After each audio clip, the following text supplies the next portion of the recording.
Predictions. I've been doing a lot of predictions videos on the channel as of late, and this one's the most important one, arguably, of the season. Today I'll be going through my official 2025 AFL Ladder Predictions. Now that I think about it, I don't know why I had to say official there. If you watched yesterday's prediction video, I said I would release my ladder predictions out today at 11 AM, and technically, I delivered to all my Japanese viewers. I'm going to hope to get a better score than 82 last year. Every season when reacting, I seem to do worse. So the team to finish 18th, my wooden spooners for 2025, I've got Carlton. The Blues have had a horror run with injuries heading into 2025, and I think it's going to go from bad to worse for the Blues, and they'll be picking up a wooden spoon in 2025. Okay, I'm kidding. I'm kidding. I can already see the comment section right now from all the angry Carlton fans. Yeah, obviously Richmond, they're my wooden spooners. Hopefully I didn't excite too many Richmond fans thinking I wasn't going to tip them last. You guys know you'll finish last. I mean, it's pretty obvious that I'm going to keep them in this spot because obviously last year they finished bottom. Both of those wins that they had as well were unexpected, and now that obviously they've lost so much talent, Liam Baker, Graham, Rioli, Bolton and Dustin Martin retiring, they haven't really got anyone, like barely any experienced leaders, and it's pretty much all youngsters. Like obviously this is sort of what you need to do if you want to properly rebuild and get back into contention. We've seen it from sides like Hawthorn, but it feels like this is going to be a really slow burning rebuild. And, you know, people are saying that they could potentially not win a game all year. And normally I'm like, oh, you're overreacting a little bit with that, but it's a genuine possibility. Like I saw the way they played against the Pies. They had a few decent passages of play with a few of their new youngsters, but geez, they look like they get so tired so quickly and they just are unable to keep up. I feel like teams could really, if they wanted to, feast on Richmond this year, and potentially they could lose a few games by over 100 points. If anything, with all their draft picks they have in this side, like Smilly and Layla, hopefully it's a bit of an exciting year for Richmond fans. You know, they don't have to worry about wins or losses. But I'd argue it's more exciting for the opposition, whoever plays Richmond. How exciting would it be to see the fixture and go, oh, thank fuck we only have Richmond. This is going to be a walk in the park. 17th, West Coast. I don't really see where the improvements are going to come from West Coast heading into 2025. I've seen quite a few people having them push out of the bottom four, and I don't know, I feel like it's blind optimism. Where are the improvements going to come from? Barras out of the side. He's going to be leaving a massive hole in West Coast defense because they actually were an all right side last year defensively, and without Barras, they're going to leave it all to McGovern, and he's getting older. I don't know if he's going to be able to replicate his fantastic 2024 that he had that I'm pretty sure awarded him an All-Australian spot. Baker and Owies, I feel like they'll fit into the side all right. So should Graham, will provide a bit of experience, but I don't know. I don't feel like they're the players that the Eagles necessarily need. Baker will probably fit well into that half-back, maybe a midfield role. But, yeah, look, I don't really rate West Coast young talent compared to some of the other clubs. And then as well with Jake Waterman, he had an awesome year in 2024, but I don't know if he's going to be able to fully replicate that season in 2025. And if that's the case, where are they going to get their goals from? Is Oscar Allen going to be back to his best? Potentially. I'm not too sure. But West Coast, soon they'll start rising up the ladder, but I don't really think it's going to happen in 2025. 16th, Melbourne. Yeah, this one could potentially come back to really haunt me here, but I just feel like the D's are going to have a really poor season, and I feel like they're on a slow continuation down the bottom. Now, they had a terrible end to 2024, it has to be said. They looked flat as ever in a lot of games. Their midfield looked depleted. They just couldn't keep up with a lot of other sides. And up forward, they just didn't really get anything going. Now, obviously, a lot of people feel like the D's could bounce back, maybe even make the 8. They still have quite a lot of talent left from their Premiership squad. And a lot of people are buying in on potentially a Petrarca, maybe even a Brownlow contention season with Oliver coming back. But I don't really think they'll play close to as well as that. I'm not buying all this hype from Melbourne. I just think with the way they finished last year, Oliver and Petrarca, if they get full seasons, yeah, that's going to help big time. Max Gawn, I feel like he's getting a little bit more injury prone, and who's their backup ruck? Tom Campbell. Obviously losing Neil Bullen to Adelaide, I think is a fair loss. And they have one of the biggest injury lists right now in the AFL. So I feel like that's a little bit concerning, but at the end of the day, with Melbourne, I think they're the sort of side that can still pick up at least 8+ wins. And of course, they've got a really good young crop coming through. Judd McVie, Caleb Windsor, Harvey Langford that they picked up in this year's draft. So yeah, it'll be exciting. They're developing a new young group of midfielders, but I don't know, I think this will be average for Melbourne. 15th, I have North Melbourne. I kind of really wanted to put them outside the bottom 4. I did in my early predictions. However, because it's North Melbourne, they haven't finished outside the bottom 2 in the last 5 years. And I kind of want to be a little bit safe with a few of these calls so I don't look like an idiot at the end of the season. I've decided to hold back on the Roos and have them 15th. But despite all that, even if they do finish 15th, there's no excuses for them not to be winning at least 8 or more games. I know it should be the year where they finally start to see things click together more consistently. And we did see it for bits of the 2024 season, especially in the middle period, like again, games against Collingwood, Melbourne and Carlton. Hopefully they'll be fitter as well with, another year under the belt with the training and pre-season. Players like LDU, he's been around for a while, an absolute star, but if they don't have a decent year where he feels like North is going up quickly, he might be leaving out the door. So pretty important to keep him at the side.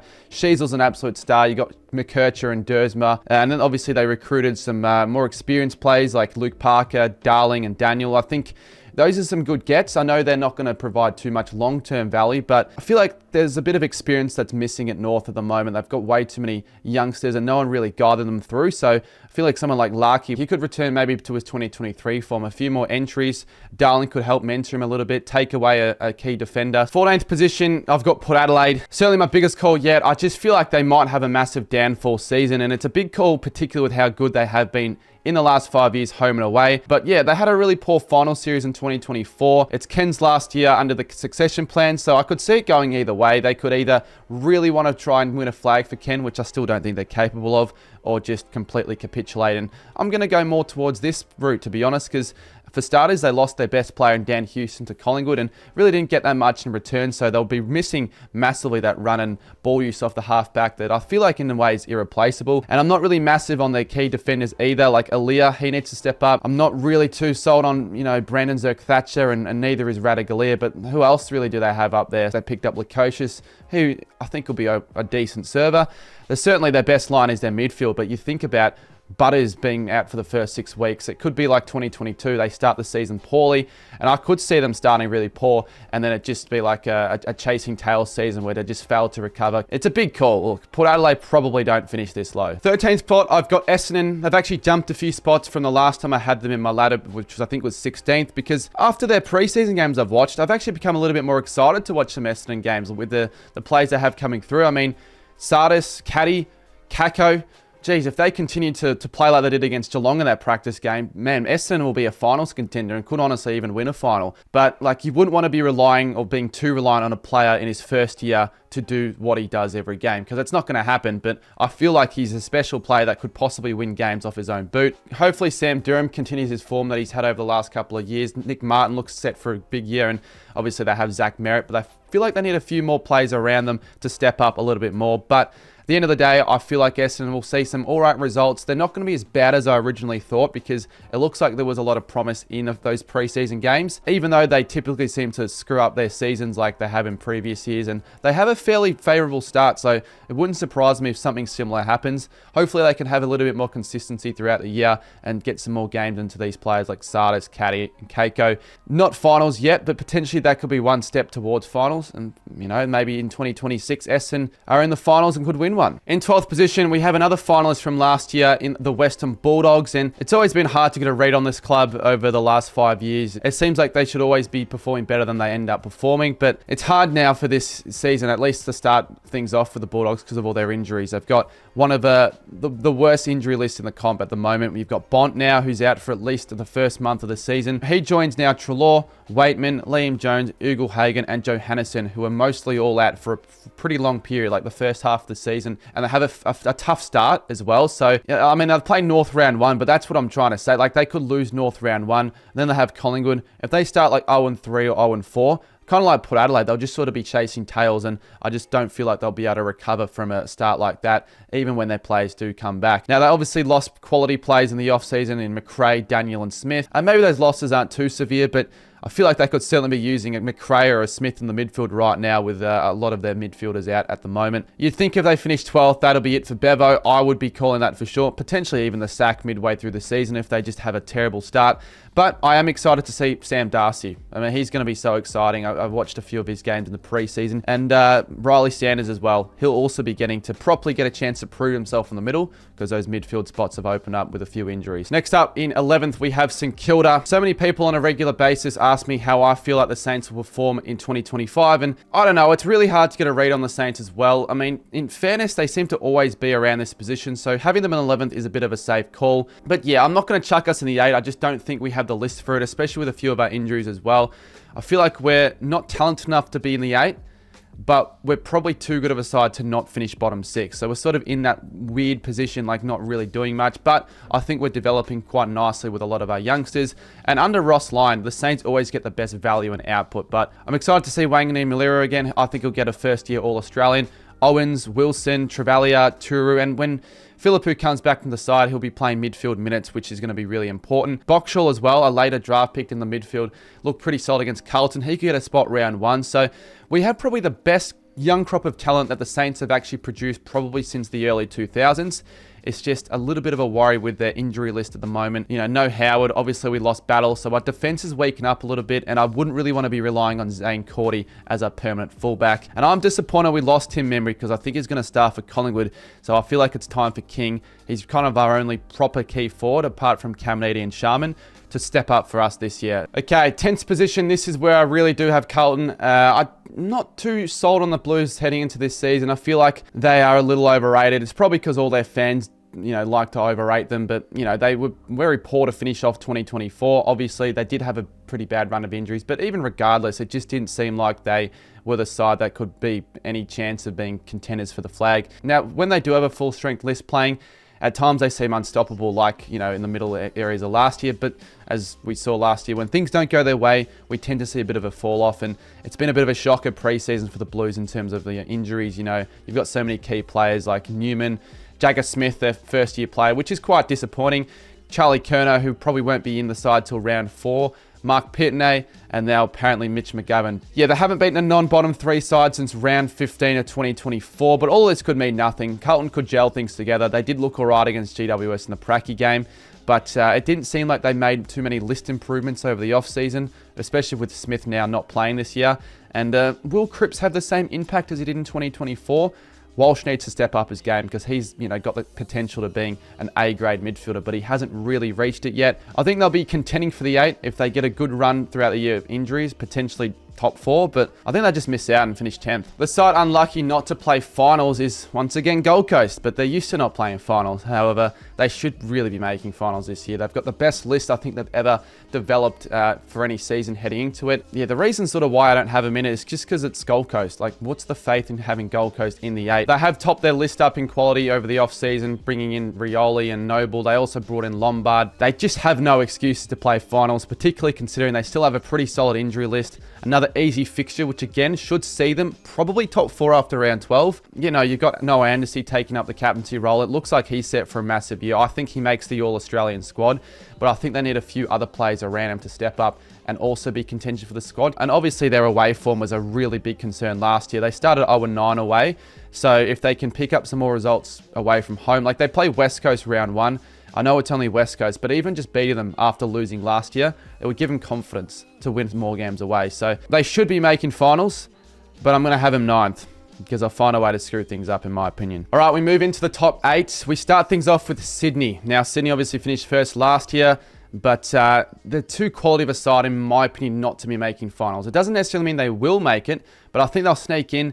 However, I do feel like they'll drop a little bit. Obviously, John Longmire moving on, so, new coach, may not be fully accustomed to Dean Cox's new game plan, and of course, there still probably will be a lot of mental scars after their loss against Brisbane in the grand final, like in 2022, with a lot of the same players experiencing it twice, sometimes 3 times. It really is hard to go again in a pre-season. However, it looks like Tom McCartan's move up forward is a really good plan because he kicked 4 in the pre-season game, and Marty looks like he's had a solid pre-season, and I think they'll be certainly in the mix. I mean, they were the best side last year for most of the home and away season. Consistently, I just don't think they'll put it together, and Errol Gordon now looks like he'll be missing half the season. That certainly doesn't help their case, and they did look solid in their pre-season hit-outs, basically fielding their B side against the Suns and winning, but they did, I think, beat Carlton in the pre-season game 2023, and that didn't go so well that year for them. In 7th position, I've got Hawthorn. I know a lot of their fans are going to really be annoyed with me putting them there, but that just goes to show how cocky and arrogant some of them are being, because they're still in my finals anyways. But I just feel like with the Hawks this year, there'll be a lot more eyes on them,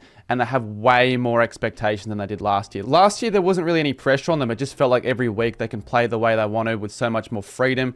This year, there's heaps more expectations for them to be making finals, possibly top 4. And people probably haven't picked up on this as much, but last year as well, when they get on that really impressive winning streak, a lot of those wins were sort of beat up on poor opposition at the right time. So, when they played the really good sides like Geelong even GWS, they couldn't quite find the result, even in the finals. I can't take away how impressive Hawthorn looked, and they seem really connected as a group. I'm super excited to see Nick Watson back. He's going to have another massive year, I feel like. Will Day, he's fit again. Weddle, Ginnivan, D'Ambrosio, Newcombe, Moore.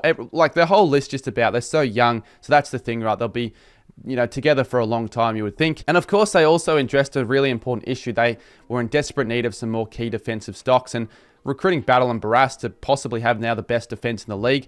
Starting the Pracky game as well, so, they're going to really be a really strong addition. But ultimately, I think the Hawks, they're certainly really overhyped. I like watching them play, but I still don't think they'll finish as high as a lot of people are saying. Okay, this is a bit of a call. In 6th position, I've actually put in Adelaide. Now, I'm been quite big on the Crows. I feel like their preseason, this is before their game against Brisbane, by the way. Their preseason, I feel like they've done well in recruiting 3 really solid players in Neil Bullen, Cumming, Peatling. They seem like they're all going to be perfectly slotted into the side, particularly Alex Neil Bullen with his ball use inside 50. I thought it was really outstanding. Now, obviously, they had a terrible bottom 4 finish last year, but I think they'll turn things around this year. Things seem a little bit different. I know I had them 3rd, so every time I seem to predict Adelaide finishing high, it seems to bite me back in the arse. But I think it's a little bit different for the Crows this year. They look all right. I mean, I watched their game against the Lions and sort of further solidified my case for them having a really massive year, I feel. Like down back as well, I've got Worrell, Michelini, and Keane. I do like the looks of all of them. I think they'll continue to get better. Sligo and Rankin should have massive years in the midfield, possibly one of them being a first-time All-Australian. And you could argue their foreline is, of all things, most impressive. They still have Walker, who's doing his bit, Fogarty, Keys, but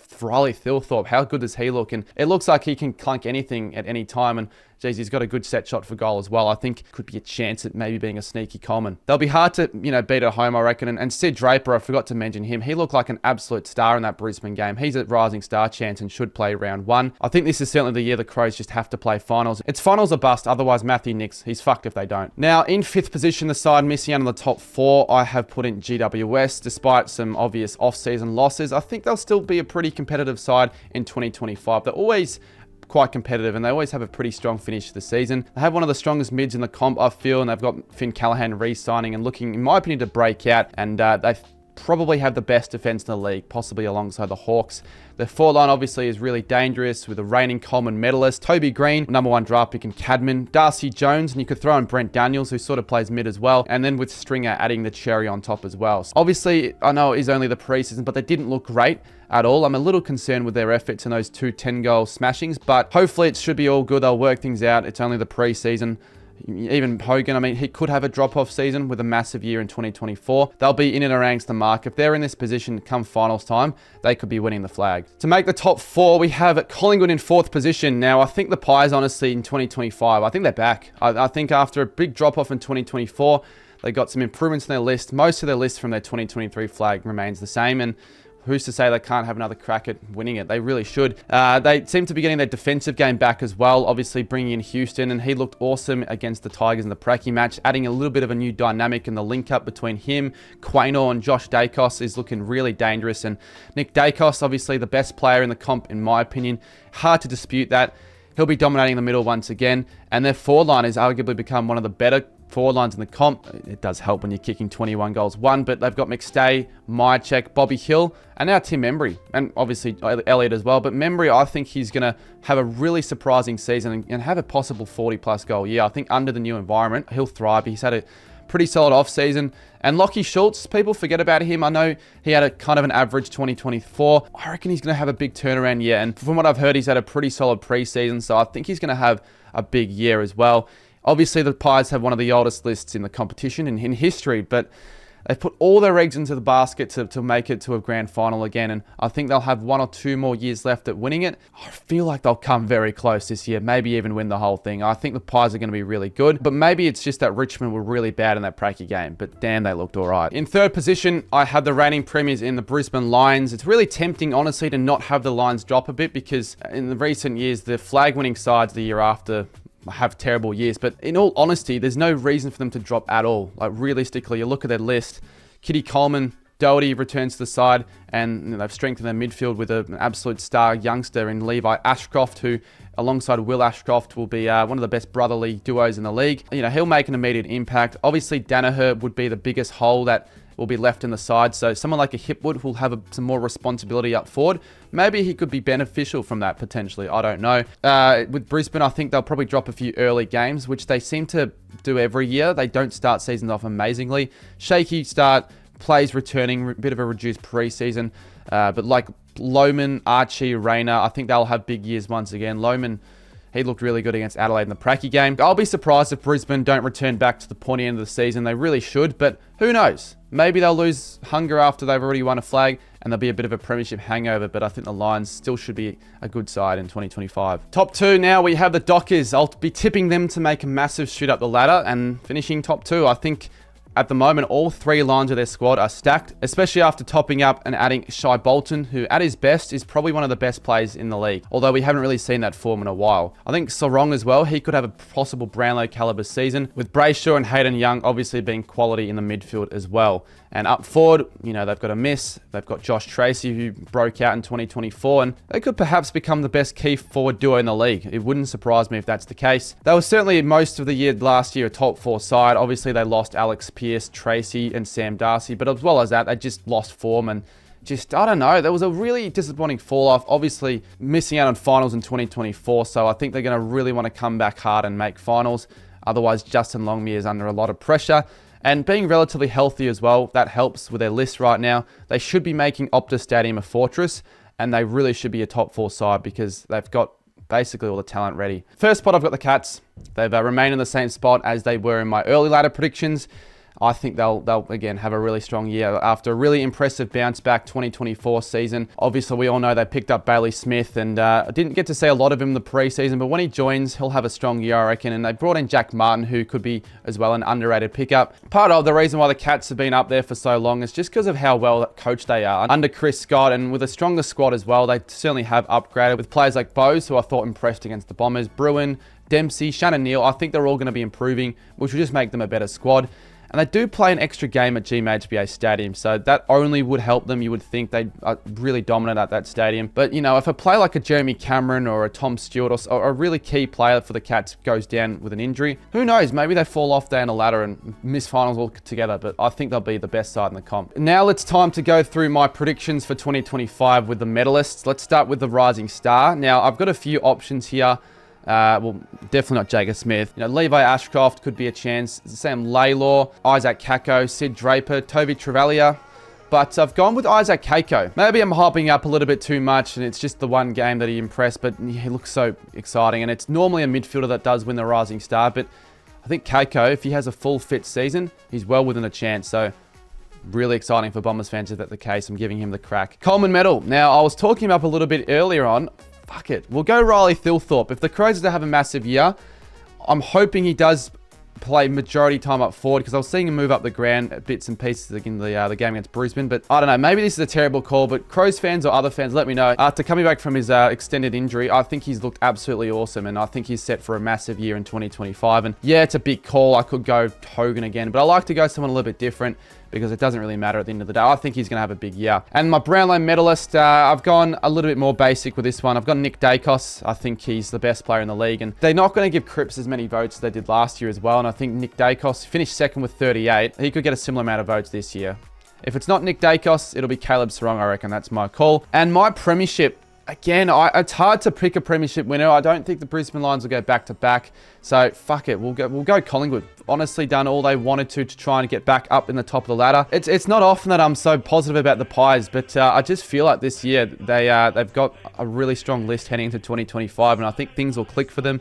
And they have the finals experience as well. So if they make it to the finals, I would expect them to be all right in the finals, and I think they'll beat Geelong in the grand final. That'd be a pretty good one. So the Pies to win the flag, but yeah, a bit of an early crow. It would have been the Giants, but I've fallen off a little bit on them. All right, those are my 2025 AFL predictions. Let me know down below how you think I went. Leave your medalists down below, as well as your premiers and wooden spoon. Well, actually, don't bother with wooden spooners. It's obviously going to be Richmond. But yeah, we'll see you very soon for my next video. There'll be a lot of content coming out with the footy season starting really soon. So yeah, thank you all for watching.